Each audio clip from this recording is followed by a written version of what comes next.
ہر روز کی طرح وہ عام سا دن ہی تصور کیا جا رہا تھا، لیکن اس دن نے نہ صرف کراچی شہر کی تاریخ کو تبدیل کر دیا بلکہ یوں لگتا ہے کہ پورے اس خطے کی سیاست کو تبدیل کر کے رکھ دیا۔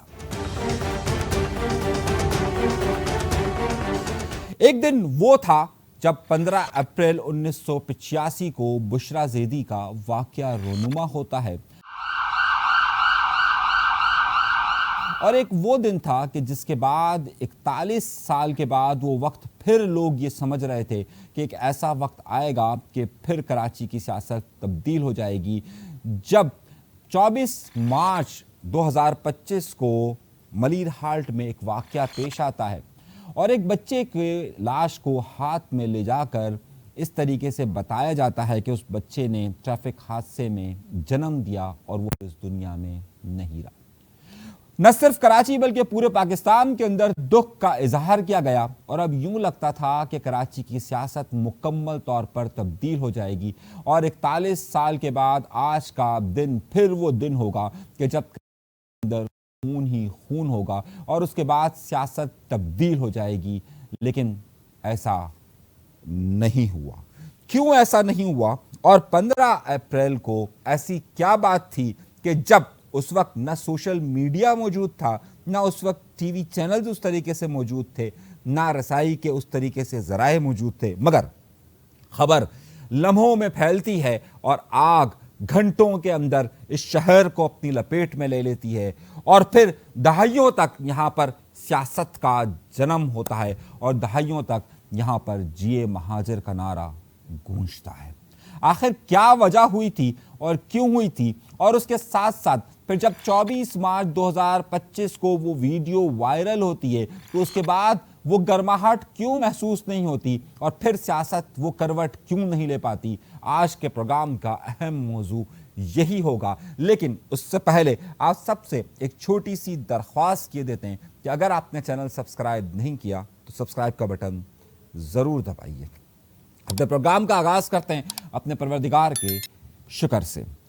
کہانی زیادہ پرانی نہیں ہے، لیکن اب یوں لگتا ہے کہ اس کے اوپر گرد جمع ہونا شروع ہو گئی ہے۔ اس کے اوپر دھول اتنی آ چکی ہے کہ اب اس میں سے سچ کو ڈھونڈنا اور تلاش کرنا انتہائی مشکل ہوتا جا رہا ہے۔ افواہیں، بیانات، دعوے اب اس حد تک ہو چکے ہیں کہ ان دعووں میں کہیں سچ چھپ سا گیا ہے۔ ہوا کچھ یوں تھا کہ 15 اپریل 1985 ایک واقعہ رونما ہوتا ہے کہ جب دو بسیں آپس میں ریس لگاتی ہوئی آتی ہیں، اور اس میں پھر بشرا زیدی کراچی یونیورسٹی کی طالبہ کا واقعہ رونما ہوتا ہے اور وہ حادثے میں جہاں بحق ہو جاتی ہیں۔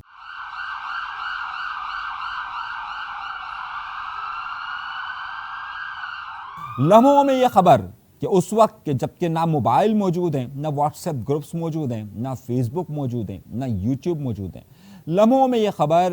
ناظم آباد، گولی مار اور اس کے ارد گرد علاقوں میں جانا شروع ہوتی ہے، اور پھر بسوں کو جلانے کے واقعات رونما ہونا شروع ہوتے ہیں۔ طلباء کی ایک بہت بڑی تعداد سڑکوں پر نکلتی ہے، اور پھر یہ آگ دیکھتے ہی دیکھتے پورے کراچی شہر کو اپنی لپیٹ میں لے لیتی ہے۔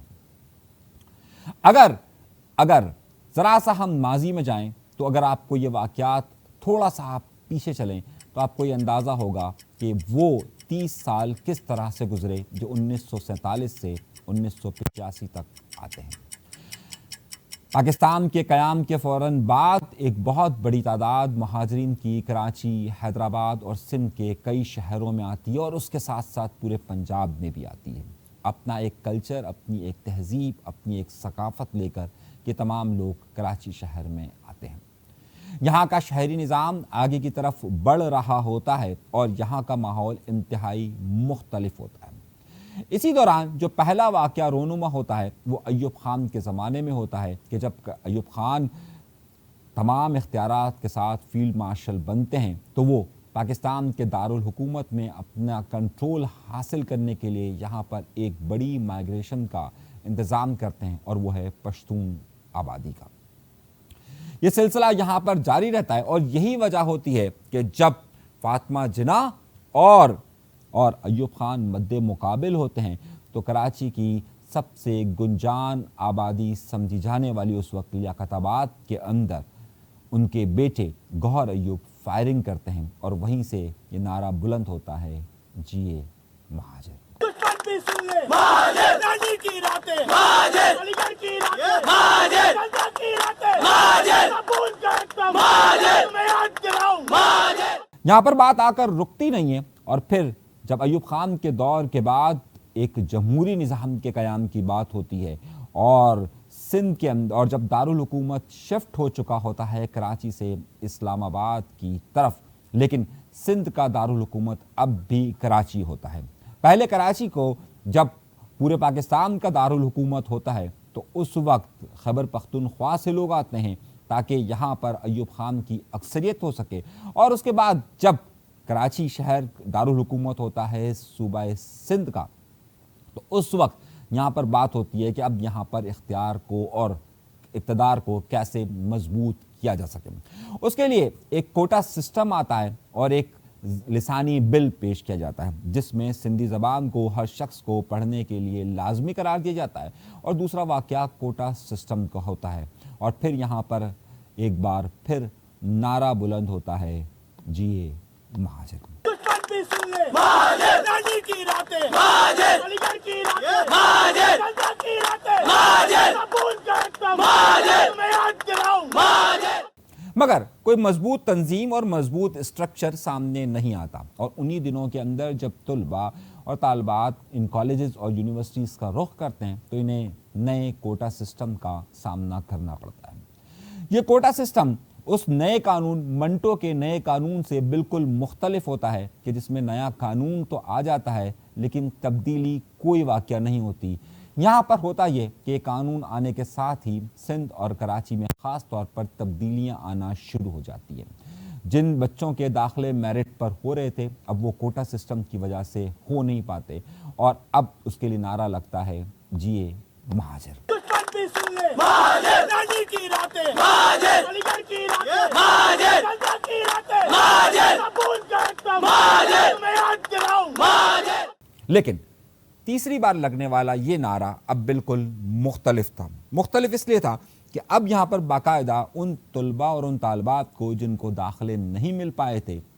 وہ ایک باقاعدہ جماعت آنے کا اعلان کرتے ہیں، اور وہ جماعت ہوتی ہے APMSO، یعنی آل پاکستان مہاجر اسٹوڈنٹ آرگنائزیشن۔ جب آل پاکستان مہاجر اسٹوڈنٹ آرگنائزیشن کا قیام عمل میں لاتا ہے تو اب ایک منظم نوجوانوں کو تحریک ملنا شروع ہو جاتی ہے، مگر صرف 3 سال کے عرصے میں ہی ضیاء الحق صاحب کے دور حکومت میں ان طلباء ان تمام APMSO کو تمام کالج اور یونیورسٹی سے باہر دھکیل دیا جاتا ہے، اور جنہوں نے اس کی تشکیل کی ہوتی ہے وہ بھی اب یونیورسٹیز اور کالجز سے فارغ ہو چکے ہوتے ہیں۔ 1984 میں یہ لوگ پھر اعلان کرتے ہیں کہ کیونکہ اب ہمارا تعلیم کا سلسلہ ختم ہو چکا ہے تو ہمیں اب ایک باقاعدہ سیاسی جماعت تشکیل دینی چاہیے، اور اس کے لیے پھر مہاجر قومی موومنٹ کا قیام سن 1984 میں ہوتا ہے۔ در حقیقت ایک سیاسی جماعت کی تشکیل ہو چکی ہوتی ہے، اور نوجوانوں میں یہ اس وقت مقبول ہو رہی ہوتی ہے، اور اس کی سب سے بڑی وجہ یہ ہوتی ہے کہ وہ طلباء و طالبات کے اندر موجود ہوتی ہے، اور اس میں سے اکثریت اب پروفیشنل لائف میں آ چکی ہوتی ہے۔ اور دوسری طرف یہاں پر جو کمیونٹیز کے درمیان گیپ ہے وہ بھی بہت زیادہ بڑھ چکا ہوتا ہے۔ یہاں پر جو گفتگو کا لب و لہجہ بھی مختلف ہو چکا ہوتا ہے۔ اب معاملہ ہوتا ہے 1985 میں جب 15 اپریل کو واقعات رونما ہوتے ہیں اور ایک طالبہ کا واقعہ پیش آتا ہے، بشرا زیدی کا واقعہ پیش آتا ہے، تو وہ منظم جماعت جو کہ ابھی بنی ہوتی ہے، ہلکی بلکی اپنا اسٹرکچر رکھ رہی ہوتی ہے، ان کے لوگ ہر جگہ موجود ہوتے ہیں، اور ہوتا یہ ہے کہ جب وہیں پر سر سید کی طالبات اور پھر وہیں ناظم آباد کے مختلف کالجز کے لڑکوں تک یہ بات افواہ پھیلتی ہے تو فوری طور پر وہاں مظاہروں کا سلسلہ شروع ہو جاتا ہے، کیونکہ اس کے ساتھ ہی ناظم آباد کے ساتھ ہی پیچھے کی طرف وہاں پر پشتون آبادیاں ہوتی ہیں، اور وہاں پر ایک کمیونٹی کلیش کی صورتحال بن جاتی ہے۔ ایک منظم جماعت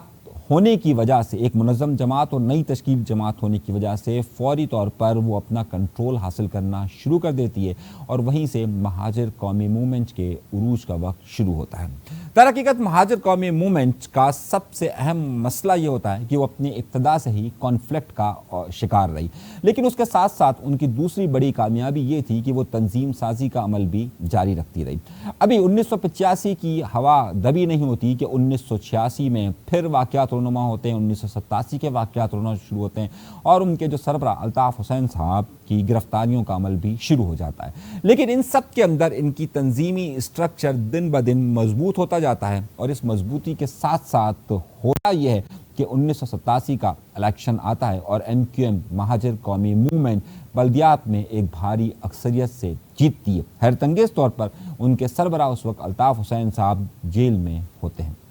اس کامیابی کے بعد بھی معاملہ رکتا نہیں ہے اور ضیاء الحق صاحب کا واقعہ پیش آتا ہے اور 1988 میں حکومت کی تشکیل ہوتی ہے، یعنی کہ محترمہ بینظیر بھٹو صاحبہ حکومت تشکیل کرتی ہے اور مہاجر قومی موومنٹ اس وقت اس کا حصہ ہوتا ہے۔ در حقیقت آپ صرف یہ 1 سے 3 سال کا اگر وقت، 2 سال کا اگر آپ وقت دیکھیے تو اس 2 سال کے دوران مہاجر قومی موومنٹ کہیں پر بھی ہر وقت کلیش کی صورتحال میں رہی اور ہمیشہ کبھی ان کے رہنماؤں کی گرفتاریاں ہوتی رہی اور صورتحال ان کے لیے کبھی بھی آسان نہیں رہی۔ 1988 کے الیکشن کے بعد جیسے ہی وہ حکومت تشکیل کرتے ہیں اور حکومت کی تشکیل کے فوراً بعد صورتحال یہاں پر بدلنا شروع ہوتی ہے اور پھر ایک عدم اعتماد کی تحریک آتی ہے اور پھر حکومت سے علیحدگی ہو جاتی ہے، ایک آپریشن کی صورت دوبارہ سے پیدا ہو جاتی ہے اور اسی دوران پھر واقعات رونما ہونا شروع ہوتے ہیں۔ محترمہ بینظیر بھٹو صاحبہ کی حکومت جاتی ہے اور پھر نواز شریف صاحب حکومت میں آتے ہیں، مہاجر قومی موومنٹ ان کا حصہ بنتی ہے، لیکن پھر ایک آپریشن شروع ہو جاتا ہے۔ یہ پورا سلسلہ اگر آپ تاریخ بتاریخ دیکھتے رہیں تو یہاں پر یہ واقعات رونما ہوتے رہے، لیکن MQM سے مہاجر قومی موومنٹ سے متحدہ قومی موومنٹ بنتی ہے، قومی موومنٹ حقیقی کی تشکیل کرتے ہیں اور یہ سیاست کا ان کا سلسلہ جاری رہتا ہے۔ اب ذرا سا اس سارے واقعات میں کیا باتیں آپ نے دیکھی اور کیا باتیں آپ نے سنی اور کیا باتیں سمجھی، ذرا اس کو ہم غور سے دیکھتے ہیں۔ سب سے پہلی بات یہ تھی کہ اس وقت ایک کمیونٹی کا کلیش موجود تھا اور اس وقت مہاجروں کو اس بات کا شدت کے ساتھ احساس تھا کہ ان کے ساتھ ناانصافی ہر میدان میں ہو رہی ہے، چاہے وہ سرکاری نوکریوں کے طور پر ہو، چاہے داخلوں کے طور پر ہو یا پھر کسی اور صورت میں ہو۔ اس کے بعد جب وقت بدلتا ہے اور پھر ظاہر ایک کمیونٹی کا گیپ وقت کے ساتھ ساتھ ہوتا ہی ہے کہ یہاں پر صورتحال بدلنا شروع ہوتی ہے، اور دوسری جو اس میں بات آپ نے غور سے محسوس کی ہوگی وہ ایک جماعت کا ہونا ہے، ایک تنظیم کا ہونا ہے کہ جو اس اسٹرکچر کو آگے بڑھاتی ہے، جو اس وقت کی صورتحال کو مکمل طور پر اپنے ہاتھ میں رکھتی۔ اب 41 سال کے بعد جب 24 مارچ 2025 کو اسی طرح کی ایک ویڈیو سامنے آتی ہے تو اب کیا صورتحال ہے؟ اب صورتحال یہ ہے کہ اس وقت نوجوانوں کے حوالے سے کوئی ایسی جماعت موجود نہیں تھی کہ جو اس ساری صورتحال کو پولیٹیکلی گین کر سکے۔ اس ساری صورتحال میں متحدہ قومی موومنٹ پاکستان الگ اپنا وجود رکھتی ہے، وہ حکومت کا حصہ ہے اور کراچی کے اندر وہ اپنی ایک اکثریت رکھنے کے باوجود بھی اس وقت ان کی جو پوزیشن ہے وہ اتنی مضبوط نہیں ہے۔ دوسری جو سیاسی جماعت تصور کی جاتی ہے جو اس سے ایڈوانٹیجز لے سکتی تھی یا جو اس کو سیاسی طور پر ایک طاقت کے طور پر آ سکتی تھی وہ جماعت اسلامی تھی، لیکن حافظ نعیم الرحمان صاحب کے کراچی سے جانے کے بعد جماعت اسلامی اس طریقے سے کسی بھی منظم تحریک کا حصہ نہیں بن سکتی۔ تیسری جماعت جسے کہا جاتا ہے کہ جناب پاکستان تحریک انصاف ہے کہ جس کا ایک ووٹ بینک بڑی ہی بھاری تعداد میں موجود ہے، لیکن تحریک انصاف کیونکہ یہاں پر جو سیاست کرتی ہے وہ وفاق سے لنک کر کے سیاست کرتی ہے، اسی لیے آج تک تحریک انصاف سندھ اور کراچی کے کسی بھی ایشو پر کوئی اپنا اسٹینڈ نہیں لے سکی ہے۔ اپنے قیام سے لے کر آج تک انہوں نے ان کی آپ مہم کو دیکھیے تو کراچی میں کے لیے وہ کوئی بھی ایک ایسی آواز نہیں بن سکی۔ اس کے بعد باری آتی ہے پاکستان پیپلز پارٹی کی، لیکن پاکستان پیپلز پارٹی 17 سالوں سے حکومت میں ہے اور تمام کے تمام الزامات اسی پر عائد ہوتے ہیں۔ اس کے بعد جماعت بچتی ہے مذہبی جماعتوں میں، اگر آپ دیکھیے تحریک لبیک، سنی تحریک، یہ تمام لوگ اپنے آپ کو مذہبی ایشوز کے ساتھ تو ریلیٹ کرتے ہیں لیکن کراچی کی سیاست اور کراچی کے مسائل کے ساتھ اسے جوائن نہیں کرتے۔ اب اس میں ایک آخر جماعت رہ جاتی ہے اور وہ رہتی ہے مہاجر قومی موومنٹ۔ اس سارے معاملات میں مہاجر قومی موومنٹ کا ایک اسٹرکچر موجود ہے اور وہ اسٹرکچر کے ساتھ اس نے اس حوالے سے اپنی آواز بلند کرنے کی کوشش کی، لیکن اس کوشش میں کیا نتیجہ نکلا کیا وہ اب تک اتنی زیادہ منظم ہو سکی، اس کا فیصلہ آئندہ دنوں کے اندر ہونے والا کوئی اور انسیڈنٹ کرے گا کہ جس کے ساتھ یہ معلوم ہوگا کہ کیا واقعی میں وہ اب اس کنڈیشن میں موجود ہے کہ وہ لوگوں کو منظم کر سکے، یا پھر کوئی نوجوانوں کا نیا گروپ اس ساری چیزوں کو لیڈ کرے گا۔ اس وقت موجودہ صورتحال میں نوجوانوں کا کوئی ایسا گروپ ابھی تک موجود نہیں ہے کہ جو اس ساری چیزوں کو لیڈ کر سکتا ہو اور یہاں پر کراچیوں کی مہاجر سیاست کو آگے بڑھا سکتا ہو۔ سوال یہ بنتا ہے کہ کیا اس وقت کراچی کے اندر مہاجر سیاست کی گنجائش ہے، یا پھر کراچی کے لیے کل بات کی جائے گی۔ اس تمام کو ہم اگلے طور پر اگلے ویلاگ کے اندر رکھتے ہیں۔ نقطہ صرف یہ ہے کہ ان 41 سالوں کے اندر، ان 40 سالوں کے اندر اب تک جو معاملات تھے وہ وہیں پر موجود ہیں۔ ڈیموگرافی تبدیل ہو چکی، بہت ساری چیزیں تبدیل ہو چکی، لیکن ایشوز آج بھی 40 سال بعد بھی جس طریقے سے پہلے ٹریفک کا معاملہ تھا اور جس میں بشرا زیدی کا واقعہ رونما ہوا، وہ بھی آج بھی اسی طریقے سے موجود ہے۔ ایک سیاسی خلا موجود ہے اور اس سیاسی خلا کو پر کرنے کے لیے اب کون آگے بڑھتا ہے اور کس طریقے سے اسے آگے لے کر چلتا ہے، یہ اگلا سوال ہوگا، لیکن اس سوال کا جواب تاحال ابھی تک موجود نہیں ہے۔ یہاں پر انتظامی کنٹرول کس کے پاس ہے، یہ بات تمام لوگوں کو معلوم ہے۔ یہاں پر سیاسی کنٹرول کس کے پاس ہے، یہ بھی تمام لوگوں کو معلوم ہے، لیکن اس کنٹرول کے باوجود بھی جب آگ بھڑکتی ہے تو پھر اسے روکنے والا کوئی نہیں ہوتا۔ یاد رکھیے گا کہ جب آگ جلتی ہے تو پھر وہ یہ نہیں دیکھتی کہ کس کا گھر ہے اور کس کا نہیں ہے، یہ کس وقت ہوگا، کس لمحے ہوگا۔ میں خالد مقبول صدیقی صاحب کی اس بات کو بالکل ٹھیک مانتا ہوں کہ یہ بارود کے ڈھیر پر موجود ہے، اور یہ بارود کا ڈھیر پر آگ کہاں سے شروع ہوگی اس بارے میں نہ آپ جانتے ہیں نہ میں جانتا ہوں۔ وقت اور حالات یہ ضرور بتائیں گے کہ یہ آگ کہاں سے شروع ہوگی اور کتنی پھیلے گی، لیکن لگتا یوں ہے کہ اب ہوا اور چنگاری کے درمیان فاصلہ بہت کم رہ گیا ہے۔ ہوا کب تیز چلے گی اور چنگاری کب آگ کی شکل اختیار کرے گی، آپ بھی دیکھیں گے اور میں بھی دیکھوں گا۔ اللہ نے کے بعد